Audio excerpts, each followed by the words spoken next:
magmula sa pagtawag sa dyablo hanggang sa pagbuhay sa mga namayapa. Ikukwento ko sa inyo, mga katinagalog ko, kung bakit ang mga aklat sa ating listahang ito ay ang itinanghal na ang mga isinumpang aklat sa kasaysayan. Ang kwento ng ulila. Bago na ilathala ang libro na Harry Potter, ay 12 beses ito na inayawan ng mga kumpanya. Kung nakakainip na sa inyo ang panahon na ito, may aklat na sinasabing isinumpa, kaya naman 400 taon na ay hindi pa rin ito mailathala.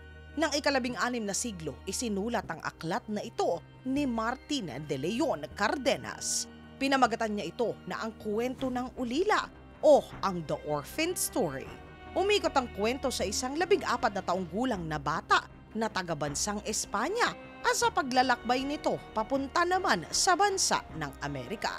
Sa pag-asang doon ito matatagpuan ang kanyang mabuti na kapalaran. Tila ba wala namang masama sa kwento? Tila ba ito ay nagbibigay pa nga ng pag-asa sa mga taong makakabasa sana dito? Ngunit ayon kay Belinda Palacios na isang iskolar, 2 taon ang iginugol niya upang isaayos ang librong ito. Habang ginagawa niya ito ay marami ang nagbigay sa kanya ng matindi na babala. Ayon sa mga matatandang mga Espanyol na ang librong ito ay talaga naman daw na isinumpa. Ayon sa kanila na kaya hindi mailathala ang aklat ay dahil sa tuwing may magtatangka na ito ay ayusin upang ito na ay mailimbag, ang taong gumagawa nito ay nasasawi sa hindi malaman na kadahilanan. Dagdag nila na ilang beses na may sumubok na ito ay ayusin, ngunit lahat sila ay iisa ang naging kapalaran. Ang ilan sa kanila ay bigla na lamang nasawi sa hindi malamang uri ng sakit, samantalang ang iba naman ay nasawi sa kakaibang aksidente. Matapos na ayusin ni Belinda ang libro, ay nailimbag naman ito. Ngunit wala nang narinig pang balita tungkol sa kanya. Hindi malaman kung siya ay buhay pa o ang sumpa ay kumapit na rin sa kanya. Isa ang librong ito sa mga aklat na ipinapayo na wag na lamang nabasahin. Ang walang pamagat na alaala. 2 ang aklat na ito na parehong naglalaman ng mga sumpa, mahika o mga spells. Nang taong 2013, ibinenta ang aklat na ito sa internet sa halaga po na 800,000 piso. Sinulat ang aklat na ito ng ika-1960 ng manunulat na si Persipone Adrestea Erin. Siya ay isang tanyag na puting mangkukulam o isang white witch o Wiccan. Ayon sa tala na marami itong mga tapat na mga tagasunod, binubuo ang aklat ng 250 pahina ng mga orasyon at mga ritual kung papaanong tatawagin ang mga espiritu at maging ang mga dyablo. Nang ibenta ito sa internet kasama ay ang matinding babala na kung sino man ang hindi naniniwala ay wag nang tangkain pa na gamitin ang aklat. Ito ay dahil may dala itong sumpa ng kamalasan sa sinumang hindi marunong na gumamit dito. Sa labas pa lamang ng libro ayon mismo sa may likha nito na kung kanino man ang aklat na ito at hindi marunong ng mahika, ipinagbabawal na ang aklat na ito ay buksan. Kundi ang hustisya ay mabilis na darating at sasapitin ang masaklap na kapalaran, mapapasuko at maghihirap sa kamay ng orasyon. Ngunit ganon pa man mga katinagalog ko, syempre dahil bawal ay pinag-agawan ang librong ito.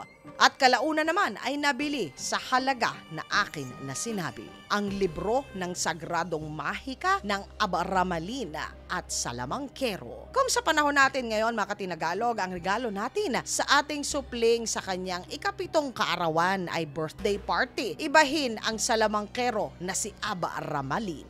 Iniregalo niya sa kanyang anak ang libro niya ng karunungan. Sa librong ito, detalyadong itinuturo kung paanong tatawagin ang mga elemento, espiritu at maging ang mga dyablo. At kung paano rin naman sila ay mapasusunod. Ayon sa may akda ng libro na bawat tao ay mayroong kanya-kanya na demonyo. Sumikat ng matindi ang librong ito sa mga taong nag-aaral ng paranormal. Ngunit sa dami-dami na nagsasabi na nang simula na kanilang binasa ang aklat, sila ay tila ba isinumpa at walang tigil ang kamalasan na sa kanila ay dumadating. Kaya naman kaakibat ng aklat ay isang mabigat na babala. Kung gusto mong itong basahin, ikaw ang may-ari ng buhay mo. Ang aklat na ang Grand Grimoire. Tinatawag din ang aklat na ito bilang ang aral ni Satanas o ang Gospel of Satan.